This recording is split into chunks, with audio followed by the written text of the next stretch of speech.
Salut à tous, c'est Dorian de la chaîne Thinkific et aujourd'hui je vous fais cette nouvelle vidéo pour vous partager mes derniers achats d'actions en bourse. Je vous avais déjà fait une vidéo de ce type il y a 2 semaines et a priori elle vous a bien plu. Et comme je viens de réinvestir un peu plus de 2000 euros, soit 2350 dollars sur des nouvelles actions en bourse, alors du coup j'en profite pour vous faire cette nouvelle mise à jour. Alors la première action que j'ai rachetée, c'est Palantir. Donc pour information, j'ai rajouté 20 actions à 24,70 $. Donc en gros, j'ai rajouté 494 dollars sur cette position. Alors Palantir, c'est une action dont je vous ai déjà pas mal parlé. C'est en fait une entreprise qui a un business très innovant et pour moi qui est d'avenir. Ils sont dans l'analyse des big data, donc l'analyse des données et l'optimisation des business en utilisant donc les données de leurs clients. Ils font aussi tout ce qui est la défense. Ils travaillent pour les gouvernements et les armées pour traquer tout ce qui est criminalité en ligne, terrorisme, etc. C'est une entreprise qui est soutenue et qui est en partie financée par le gouvernement américain et les institutions militaires. Et c'est aussi une entreprise qui a énormément de clients dans le S&P 500. Donc des grosses entreprises leur font confiance pour l'analyse de leurs données de clients afin d'optimiser les business. Cependant, je tiens à le rappeler, c'est une entreprise très risquée. C'est une entreprise qui actuellement ne gagne pas d'argent. Comme vous voyez, il n'y a pas de PI.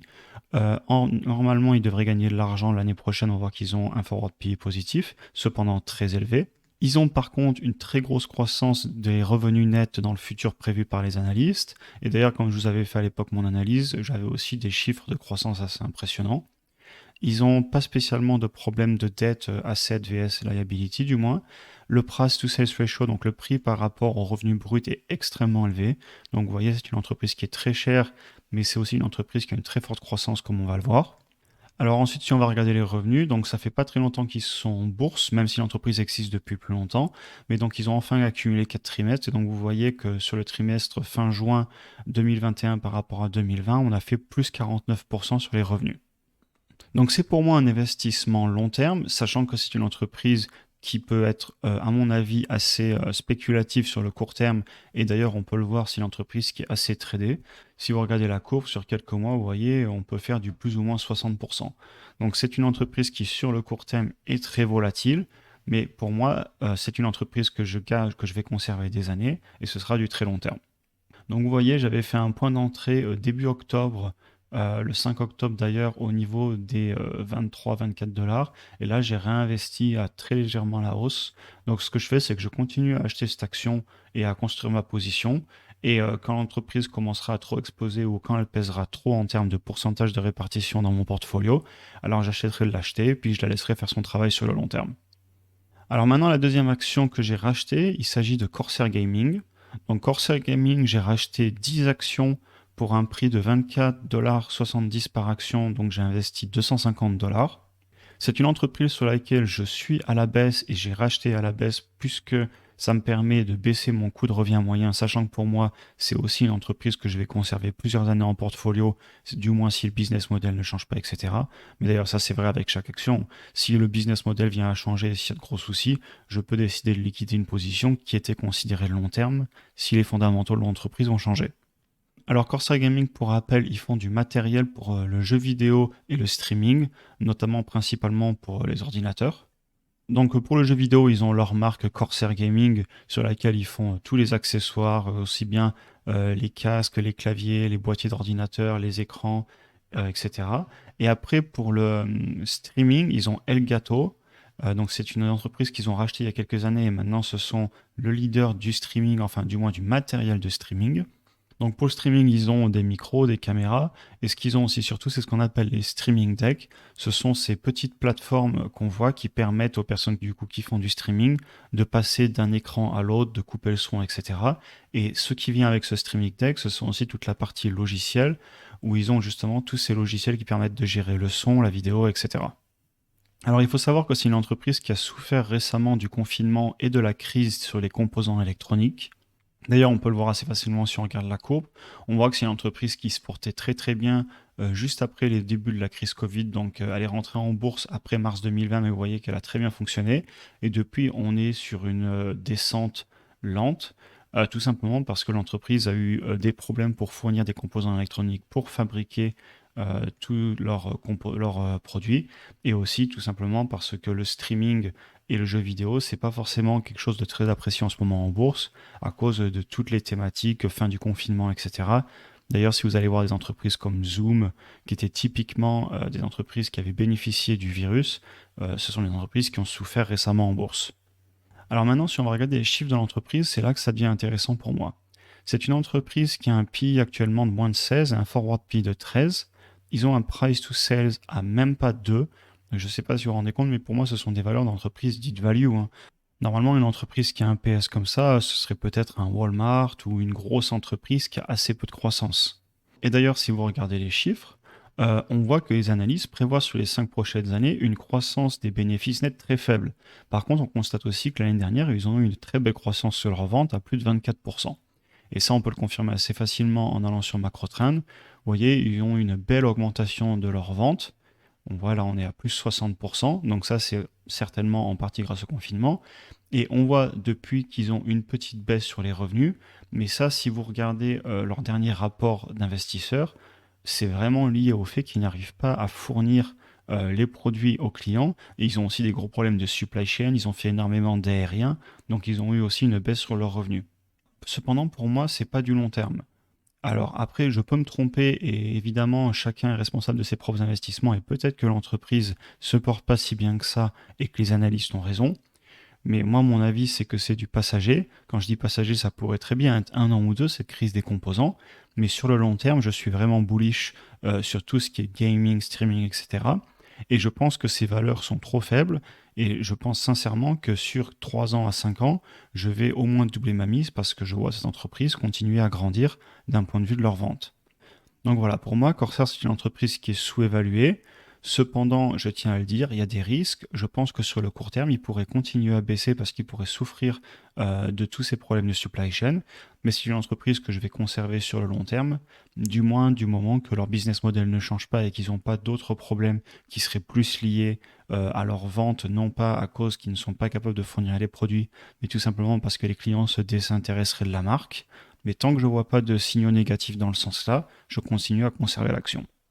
Très bien, donc la prochaine action que j'ai rachetée, il s'agit de Coinbase. Alors j'avais 2 actions et j'en ai racheté 2 de plus pour un total de 500 $. Donc aujourd'hui, on voit que j'ai investi pas loin de 1000 $ sur cette action. Alors Coinbase, c'est un courtier en crypto-monnaie et j'ai rajouté tout simplement parce que depuis quelques semaines, j'entends tout le monde parler de crypto. Et généralement, quand vous entendez des personnes qui normalement ne parlent pas d'investissement, etc., elles se mettent tout d'un coup à vous parler d'investissement et de crypto, ça sent la hausse. En tout cas, c'est pas une science exacte, mais généralement, quand j'entends beaucoup de monde parler d'un sujet, c'est qu'il commence à avoir vraiment derrière un mouvement et on sent forcément une hausse arriver. Du moins, c'est mon avis. Et d'ailleurs, ça s'est très bien passé pour moi parce que si vous regardez, je l'ai acheté le 13 octobre ici et depuis l'action a explosé à la hausse et j'ai pris 22%. Alors c'est une action sur laquelle je crois sur le long terme, cependant j'hésiterai pas à la vendre si elle venait vraiment à monter très fort parce que ce n'est pas une action que je veux non plus conserver 10 ans parce que même si c'est une entreprise innovante et qui d'ailleurs possède aussi des bitcoins, sur le long terme je préférerais vendre l'action si du moins elle explose à la hausse sur 6 mois ou un an pour aller mettre mon argent sur les entreprises sur lesquelles je crois plus fondamentalement sur le très long terme. Donc vous voyez, si l'action par contre venait à remonter autour des 350-400 $, je pense que je prendrais ma plus-value et j'investirais peut-être cet argent directement dans la crypto par exemple. Donc on va quand même aller voir les indicateurs financiers de l'entreprise. Donc on a un PI à 37, un forward PI à 48, donc entreprise de croissance. Le forward PI est plus élevé que le PI. Ça veut dire que les analystes estiment que l'entreprise va avoir moins de bénéfices l'année prochaine. D'ailleurs on le voit, moins 50%. Je ne suis pas forcément d'accord avec ça parce que je pense que l'entrain des cryptos ne va faire qu'augmenter. Et donc je pense que le trading va aussi augmenter. C'est quelque chose qui pour moi va se populariser avec les années. Tout ce qui est le trading de crypto ou tout simplement d'acheter des crypto-monnaies. Et d'ailleurs ça se voit très bien si on regarde les ventes l'année dernière. On a été à plus 1000% pour Coinbase. Donc pour moi c'est une entreprise qui sur le court terme devrait énormément augmenter ses revenus et ses bénéfices. Cependant, comme je le dis à chaque fois, c'est un petit peu spéculatif. Cependant, comme je le dis à chaque fois, c'est un petit peu spéculatif parce que si les cryptos viennent à avoir un énorme crack, alors dans ce cas-là, l'action pourrait aussi dégringoler. Mais pour moi, c'est pas très grave parce que sur le long terme, je pense que les cryptos vont continuer à monter et la performance de cette entreprise est directement liée aux crypto-monnaies, mais aussi au trading. Donc si vous avez beaucoup de personnes qui font de l'achat-revente, alors cette entreprise va gagner de l'argent, même si les cryptos ont redescendu d'un point de vue de leur valeur. Donc c'est une entreprise dont je vous avais déjà parlé. Comme je vous le disais, j'hésiterai pas à la vendre si elle vient vraiment à exploser à la hausse. Mais sinon, je pense que ma position avec 1000 dollars investis me convient. Je pourrais peut-être en racheter une ou deux de plus, mais je ne vais pas monter cette position à 3-4 000 dollars. Très bien, donc pour la prochaine action que j'ai achetée, il s'agit de Teladoc. Alors Teladoc, j'en ai fait une vidéo dimanche dernier. Je vous mets le lien juste au-dessus, n'hésitez pas à aller la voir si ça vous intéresse. Sachant que dans cette vidéo, je vous explique pourquoi je l'ai acheté, je vous présente tous les chiffres, mon analyse complète, je rentre en détail dans le business model de l'entreprise, etc. Donc pour information, j'ai acheté 8 actions avec un prix de revient unitaire à 135 et aujourd'hui à la 137. Donc je suis en très légère hausse, mais bon, ça ne veut rien dire, je l'ai acheté il y a une semaine. Même si je vous ai fait une vidéo il y a peu longtemps, je vais quand même vous faire un petit rappel sur cette entreprise. Donc Teladoc, c'est une entreprise qui cherche à révolutionner le monde du médical, notamment aux États-Unis et en Amérique du Nord. Et ils essaient de disrupter le marché du médical aux États-Unis, aussi bien en faisant de la téléconsultation qu'en ayant aussi des appareils connectés qui permettent par exemple de contrôler votre taux de diabète, votre pression sanguine, etc. à distance. Ils ont aussi tout un aspect intelligence artificielle pour détecter de problèmes de santé en avance ou aussi par exemple pour vous orienter vers des spécialistes selon où vous vivez dans votre ville qui pourront au mieux traiter et surtout au plus rapidement tout problème que vous pourriez avoir d'un point de vue de la santé. Donc ce business model est vraiment passionnant et pour moi c'est très prometteur et si vous voulez en savoir plus, comme je vous le disais, j'ai fait une vidéo dessus il n'y a pas longtemps. Alors ensuite, d'un point de vue des chiffres, donc c'est une entreprise qui actuellement ne gagne pas d'argent et qui va certainement ne pas gagner d'argent avant 2024. Donc c'est une entreprise spéculative. On voit aussi qu'elle a beaucoup corrigé en bourse ces derniers mois, donc c'est aussi très volatile. Donc il ne faudrait pas vous étonner sur le court terme si elle venait à baisser. Et moi personnellement, je l'ai acheté et je suis prêt à voir l'entreprise baisser en bourse et je ne la vendrai pas parce que j'y crois sur le long terme. C'est une entreprise qui n'a pas de problème de dette et qui est bien capitalisée. On voit qu'ils ont doublé leurs ventes l'année dernière. Par contre, leurs revenus ont baissé. Donc ça veut dire que leurs revenus nets ont souffert, et notamment parce qu'ils ont investi énormément d'argent en recherche et développement, en vente, et aussi ils ont acheté de nouvelles entreprises. Cependant, pour moi, le fait que les revenus nets soient en négatif sur le long terme, c'est pas un gros problème. De toute façon, j'ai bien conscience que l'entreprise ne gagnera pas d'argent avant au moins 2024. Par contre, pour moi, ce qui est très intéressant, c'est la croissance des revenus. D'ailleurs, si on va la voir, on voit qu'il y en a une très belle augmentation. Donc là, si on regarde entre 2014 et 2021, donc on est à 7 ans, on voit qu'on est passé à un demi-milliard, alors qu'à l'époque, on était à 0,01 milliard. Donc on a une énorme augmentation des revenus. Et moi, c'est vraiment ce qui m'intéresse, parce que pour moi, c'est pas prêt de s'arrêter. Et donc, même si l'entreprise sur le court terme ne gagne pas d'argent, ses revenus augmentent. Donc, ça veut dire que le business model est bon, qu'ils ont de plus en plus de clients et que les clients utilisent de plus en plus leurs services. Et moi, c'est vraiment ce qui m'intéresse dans les business que j'achète, ce soit que les business prennent des parts de marché sur le long terme pour avoir toujours plus de revenus. Et ensuite, les revenus nets, on regardera un petit peu plus tard, une fois que l'entreprise sera plus mature, elle pourra commencer à gagner de l'argent quand elle aura moins de coûts de recherche et développement, etc. Donc c'est évidemment pour moi une entreprise très long terme, et si on regarde la courbe, vous voyez, je l'ai acheté il y a seulement quelques jours, et même si l'entreprise vient à exploser en bourse bientôt, je la conserverai. C'est pas comme un Coinbase où je serai prêt à la vendre sur du court terme. Non, c'est une entreprise que je veux conserver sur du long terme. Très bien, donc on va maintenant pouvoir passer sur la cinquième et dernière action que j'ai rachetée en bourse, et il s'agit de BEPC, donc c'est Brookfield Renewable Energy. Alors j'ai racheté 5 actions de plus pour un petit peu plus de 200 dollars, soit environ 40 dollars par action. C'est une entreprise sur laquelle j'étais à la baisse et donc j'ai décidé de racheter à la baisse pour conforter ma position et baisser mon coût de revient moyen. Donc vous voyez, j'ai acheté l'entreprise juste ici, mon coût de revient moyen, il est ici. Et donc pour l'instant, je vais peut-être en racheter un petit peu plus si elle continue à se balader dans cette zone ou si elle vient à descendre.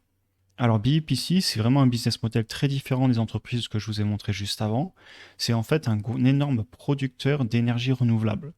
Donc ils possèdent presque 6000 lieux de production d'énergie et ils font aussi bien du solaire que du barrage que de l'éolien.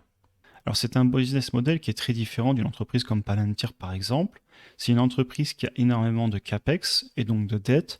Donc si vous voulez, c'est une entreprise qui a besoin d'investir beaucoup d'argent et ensuite avec leur cash flow, ils vont rembourser les infrastructures. Parce que comme vous l'imaginez, acheter des champs de panneaux solaires ou des barrages, ça coûte énormément d'argent. Cependant aussi, ça produit des revenus réguliers.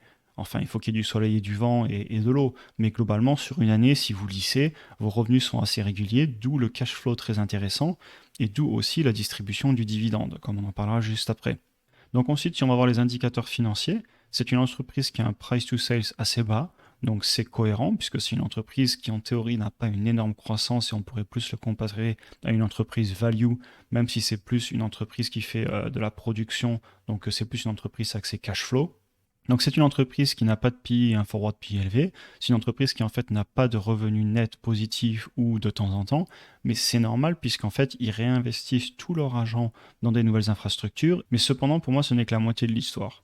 Certes c'est une entreprise qui n'a pas une très forte croissance de ses revenus. Vous voyez qu'on est à 8% sur un an. Cependant, je pense que dans le futur, ils vont énormément bénéficier de tous les plans de relance et de toutes les incitations gouvernementales à augmenter la production d'énergie renouvelable. Et de la même façon que vous avez aussi NII qui est dans le même cas, que c'est aussi une action que j'ai déjà achetée, NextEra Energy. Ce sont deux entreprises sur lesquelles je veux me positionner sur le long terme pour profiter du cash flow du dividende et aussi, pourquoi pas, profiter de cette augmentation de l'utilisation des énergies renouvelables qui pour moi va être poussée par les gouvernements à travers le monde. Donc aussi bien BEPC que NEE, dont je peux aussi d'ailleurs vous montrer la courbe, vous voyez c'est une entreprise aussi qui stagne. Cependant si vous regardez sur le long terme, c'est une entreprise qui a eu une belle croissance tout simplement parce qu'ils n'ont pas arrêté d'acheter des infrastructures et de la même façon BEPC pourrait faire pareil sur le long terme. Cependant si vous regardez sur 10 ans, on a fait 400%. Donc c'est très bien, c'est beaucoup mieux qu'un S&P 500 qui sur 10 ans aurait fait 150% certainement. Cependant, ce n'est pas une croissance phénoménale à la Google ou Apple. Mais vous voyez, ce sont quand même des entreprises qui peuvent avoir une belle croissance. Et au-delà de ça, ce sont des entreprises qui vous payent un dividende et qui ont aussi un très bon cash flow. Alors on va quand même aller regarder les revenus parce que même si je vous dis qu'on a une pas très forte croissance, cependant on en a une. On voit qu'on est passé de 1,2 à 4, donc en gros on a fait presque x4, x3,5 sur les revenus. Alors évidemment c'est pas une croissance à la Google ou à la Palantir notamment, mais ça reste une belle croissance pour une entreprise value. Et donc c'est aussi pour ça que j'investis, parce qu'ils ont une croissance des revenus qui est quand même pas négligeable sur le très long terme. Et aussi bien BEPC que NII sont les entreprises que je vais conserver sur le long terme. Alors, on va aussi aller regarder le dividende, vu qu'elle en paye un. Et donc, si on va voir, voilà. Donc, c'est une entreprise qui a augmenté son dividende. On voit, ils l'ont coupé et puis depuis, ils l'ont réaugmenté. Donc, c'est pas un dividende aristocrate. Ils ne cherchent pas forcément à l'augmenter dans le temps. Et il n'y a rien d'incohérent là-dessus, puisque c'est une entreprise qui génère du cash flow de ses installations. Mais s'ils doivent acheter ou faire construire un nouveau barrage ou un nouveau champ de panneaux solaires, ils n'hésiteront pas certaines années à vous payer un petit peu moins de dividendes pour faire croître l'entreprise. Donc j'espère quand même que vous aurez compris le business model de cette entreprise. C'est très différent des entreprises que je vous présente assez souvent, qui sont très clairement axées croissance. C'est aussi pour ça que j'ai un petit peu du mal à vous montrer les indicateurs que je vous montre d'habitude, parce que c'est pas une entreprise qui fonctionne pareil. Si je vous parle de PI et de forward PI, ça n'a aucun sens sur cette entreprise. Ce dont vous devez parler, c'est de dividendes, de revenus, de cash flow et de croissance des revenus sur le long terme, puisque c'est une entreprise value et c'est pas forcément une entreprise croissance. Cependant, c'est une entreprise que je suis très content d'avoir en portfolio et que je vais continuer à ajouter sur le long terme, puisque c'est une entreprise qui a des revenus constants et fiables, un excellent cash flow, un bon dividende et qui en plus augmente dans le temps doucement mais sûrement. Très bien, donc j'en ai fini avec ces 5 actions que je voulais vous présenter aujourd'hui. Donc n'hésitez pas à me dire comme d'habitude dans les commentaires ce que vous pensez de ces nouvelles actions que j'ai achetées ou rachetées. Est-ce que vous auriez fait pareil ou est-ce que vous pensez qu'il y a des actions que j'aurais pas dû acheter parce qu'il y a peut-être un élément que j'ai raté dans mon analyse? Aussi, n'hésitez pas à me dire dans les commentaires quelles sont les prochaines vidéos que vous aimeriez que je fasse, quelle thématique ou quelle action vous aimeriez que j'analyse. Évidemment, cette vidéo n'est en aucun cas du conseil en investissement, mais je suis seulement un particulier qui vous partage son parcours d'investisseur par passion. Et sur ce, écoutez, je vous souhaite une bonne journée et je vous dis à la prochaine vidéo.